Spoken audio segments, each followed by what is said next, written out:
9 மாசமா அலையிறேன். என்னோட பூர்வீக இடம் இதை வந்து போலி பட்டா கொடுத்து போலியா வந்து ஒரு பத்திரம் ரிஜிஸ்டர் பண்ணிக்கிறாங்க. எந்த மனுவுமே வந்து இங்க வந்து தாசில்தார் ஆபீஸ்ல அலட்சிய போக்கால எதையுமே ஒரு கேர்லெஸ்ஸா தான் ஹேண்டில் பண்றாங்க. நீங்க இன்று போய் நாளை வா, இன்று போய் நாளை வான்றாங்க. உங்களை தேடி வரும் ஸ்டாலின் எவ்வளவு திட்டத்தை கொண்டு வராரு.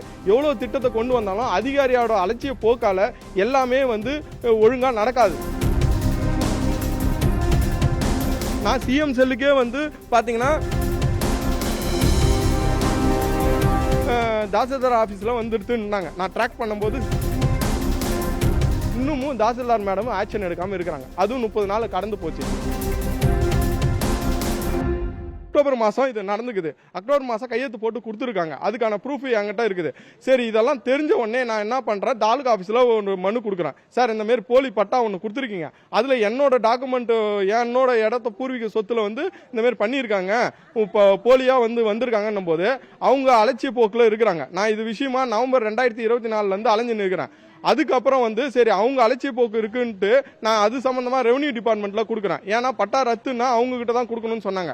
ரெவன்யூ டிபார்ட்மெண்ட்ல பட்டா ரத்துக்கு நான் வந்து கொடுக்கும்போது அது கொடுத்தே 90 நாள் மேல ஆகுது. அதுக்கப்புறம் வந்து நான் வந்து டிவிஷன் ஆஃபீஸ்ல மனு கொடுக்குறேன். எந்த மனுவுமே வந்து இங்க வந்து தாசில்தார் ஆஃபீஸில் அலட்சிய போக்கால எதையுமே ஒரு கேர்லெஸ்ஸா தான் ஹேண்டில் பண்றாங்க. நான் லோக்கல் மணிக்கார்ட்ட கேட்கும்போது அதெல்லாம் நடக்கும், பார்த்துக்கலாம், நீங்க இன்று போய் நாளை வா, இன்று போய் நாளை வான்றாங்க. இன்னைக்கு வந்து சிஎம் சார் எவ்வளோ உங்கள் தொகுதி ஸ்டாலின், உங்களை தேடி வரும் ஸ்டாலின் எவ்வளோ திட்டத்தை கொண்டு வராரு. எவ்வளோ திட்டத்தை கொண்டு வந்தாலும் அதிகாரியோட அலட்சிய போக்கால எல்லாமே வந்து ஒழுங்கா நடக்காது. இது வந்து இன்னைக்கு இருக்கிற நம்ம விழுப்புரம் மாவட்ட கலெக்டர் சாருக்கும் சிஎம் சாருக்கும் ஒரு கோரிக்கை வைக்கிறேன். இது என்னோட சம்பந்தப்பட்டது இல்லாமல் மக்களுக்கு எந்த கோரிக்கை இருந்தாலும் அதை உடனே நிறைவேற்றணும்படி கேட்டுக்கொள்கிறேன். ஏன்னா ஒரு மனுவுக்கு 30 நாள் கெடு வைக்கிறாங்க. அதுக்கு மேல்முறையீடு 90 நாள். அந்த 90 நாளுக்கு மேல்முறையீடு தான் வந்து செக்ரட்டரிக்கும் சிஎம் செல்லுக்கும் அனுப்பணும்னு நினைக்கிறாங்க. நான் சிஎம் செல்லுக்கே வந்து பார்த்தீங்கன்னா 1100 அதுக்கே வந்து நான் வந்து மெசேஜ் அனுப்பிச்சு தனிப்பட்ட முறையில் ஒரு புகாரை தெரிவிச்சுக்கிறேன். அதுவும் வந்து தாசில்தார் ஆஃபீஸில் வந்துருச்சுன்னாங்க. நான் ட்ராக் பண்ணும்போது தாசில்தார் ஆஃபீஸில் வந்துருச்சுனாங்க. இன்னமும் தாசில்தார் மேடம் ஆக்ஷன் எடுக்காமல் இருக்கிறாங்க. அதுவும் 30 நாள் கடந்து போச்சு. நான் இப்போ பெட்டிஷன் மேலே பெட்டிஷனாக போட்டுனே இருக்கிறேன். என் பெட்டிஷன் மட்டும் அதிகமாகுது. ஆனால் எந்த ஒரு நடவடிக்கையும் எடுத்த பாடில்லை. என் பூர்வீக சொத்தை எப்படி இன்னொருத்தர் பேரில் கொடுக்க முடியும்? அவர் யாருன்னே தெரியாது. என்னோட நெய்பர் பக்கத்தில் அது மட்டும்தான். அவர் எப்படி பட்டா வாங்க முடியும்? இது முழுக்க அதிகாரியோட அலட்சிய போக்கு. இந்த அதிகாரியை கட்டுப்படுத்துற இது வந்து மாவட்ட கலெக்டருக்கும் மேல இருக்க சிஎம் சாருக்கும் தான் இருக்கு.